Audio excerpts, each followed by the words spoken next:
सुप्रभात, नमस्कार छात्रों। हम लोग सोशल साइंस 9th क्लास की रूसी क्रांति पढ़ रहे हैं। कल हम लोगों ने रूसी क्रांति के अंदर रूढ़िवादिता, परिवर्तनवादी और उदारवादियों के बारे में पढ़ा था। इसके अलावा कुछ कारण बताए थे। आज हम रूसी क्रांति को और थोड़ा विस्तार से पढ़ेंगे कि आखिर रूसी क्रांति कहाँ से प्रारंभ हुई और इसमें क्या क्या परिवर्तन हुए। अब रूसी क्रांति जो थी उसको दूसरा नाम अक्टूबर की क्रांति भी कहते हैं।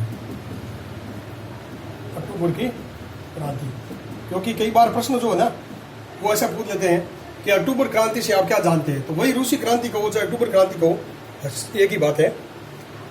यूरोप में सबसे पिछड़े देशों में एक रूस था। याद रखना, यूरोप जो बड़ा एक महाद्वीप है उसमें रूस जो था वो सबसे पिछड़ा हुआ राष्ट्र था, सबसे पिछड़ा राष्ट्र था। मतलब उस समय इसकी स्थिति बड़ी नाजुक थी, कमजोर थी और सबसे पिछड़ा हुआ राष्ट्र था। उस समय वहां पर जार निकोलस द्वितीय,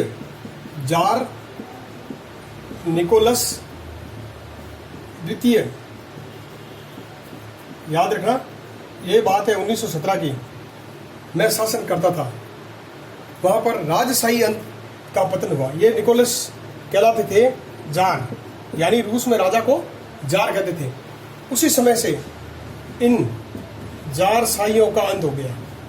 इसी रूसी क्रांति के अंदर जार शाहियों का अंत हुआ और समाजवादियों को सत्ता मिली। जार शाहियों का तो हो गया अंत और सत्ता किसको मिली, याद रखना है, सत्ता मिली थी समाजवादियों को। कंफ्यूज ना हुए, एक बार पुनः सुन लो। रूसी क्रांति अक्टूबर की क्रांति थी। यूरोप में रूस देश था, वो सबसे पिछड़ा राष्ट्र था। उस समय जार निकोलस द्वितीय, 1917 की बात है, राजा था, शासन करता था और राजा को जार कहते थे। उस समय जार शाहियों का अंत हुआ और समाजवादियों को सत्ता मिली और इस क्रांति को अक्टूबर की क्रांति कहा जाता है। ये याद रखें अच्छे से, अक्टूबर की क्रांति इसलिए कहा जाता है क्योंकि अक्टूबर के अंदर हुई थी और इस समय इनका अंत हो गया था। अब यहां पर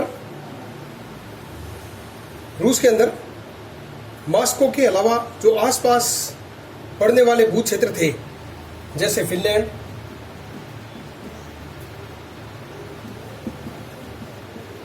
लिथुआनिया,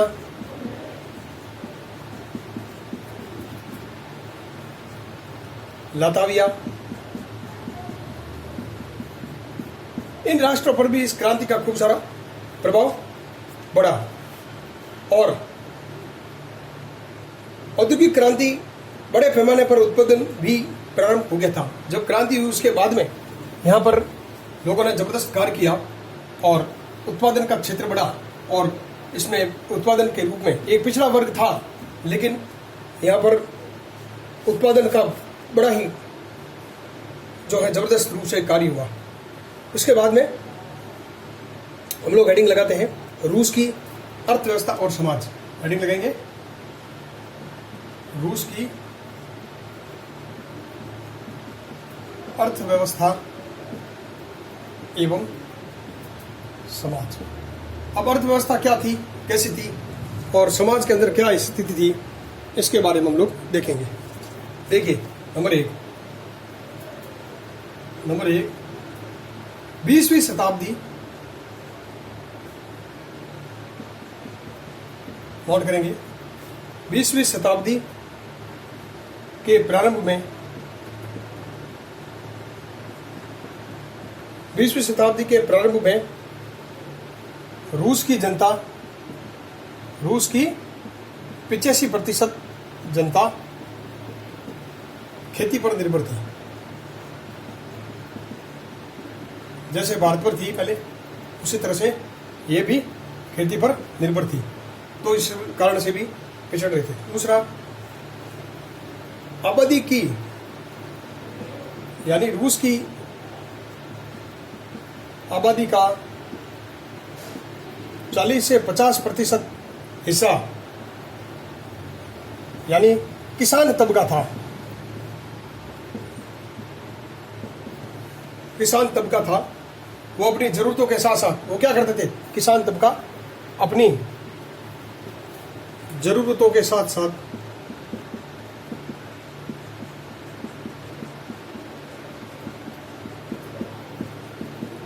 बाजार में भी निर्यात करते थे।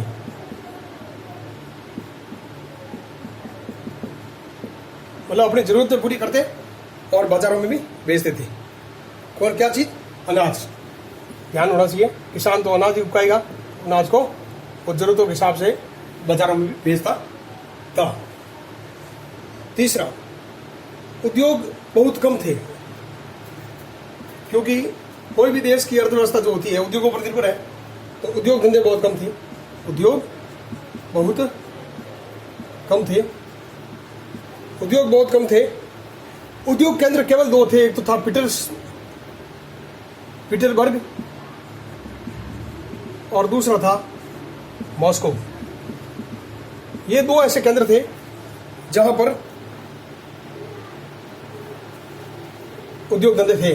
दूसरे कई क्षेत्रों में उद्योग धंधे नहीं थे। 1890 के अंदर रूस में पहली रेल यात्रा शुरू की गई, या रेल बनाई गई, या रेल शुरू की गई, या रेल प्रारंभिक रूप में रेल का नेटवर्क चलाया, ऐसे कह सकते हैं आप लोग। रेल का नेटवर्क चलाया गया, रेल का नेटवर्क चलाया। इसके अलावा एक और कारण था, चौथा, नोट कर लेंगे। पहला था 20वीं शताब्दी के प्रारंभ में रूस की 85% जनता खेती पर निर्भर थी। दूसरा, रूस की आबादी का एक वर्ग था, यानी 40 से 50% किसान या किसान तबका कह सकते हैं, अपनी जरूरतों के साथ साथ बाजार में भी निर्यात करते थे अनाज का। तीसरा है, उद्योग बहुत ही कम थे, केवल पीटरबर्ग और मॉस्को में थे। 1890 में रूस ने पहला रेलवे नेटवर्क शुरू कर दिया था। इस प्रकार से ये पूर्ण रूप से इनके जो समाज अर्थव्यवस्था के कारण थे। चौथा पॉइंट था, ये देखेंगे 1890 के दशक में ही 1890 के दशक में ही रेल नेटवर्क के साथ साथ रेल नेटवर्क के साथ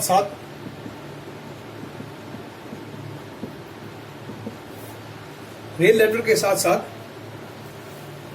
यहां विदेशी निवेश भी होना शुरू हो गया। विदेशी निवेश भी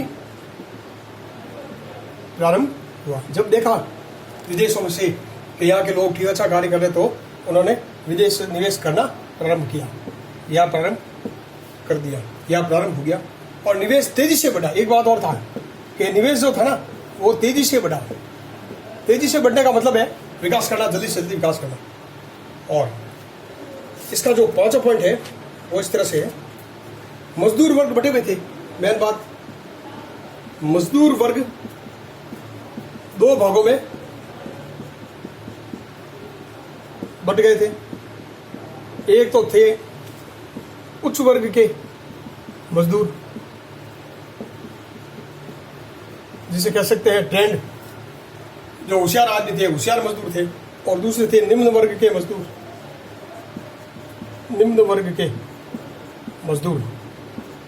तो इस प्रकार से ये दो प्रकार के वर्गों में बटे थे। और रूस की अर्थव्यवस्था का विकास अचानक से शुरू हुआ, और एक समय ऐसा आया कि उसने जो है जबरदस्त प्रोग्रेस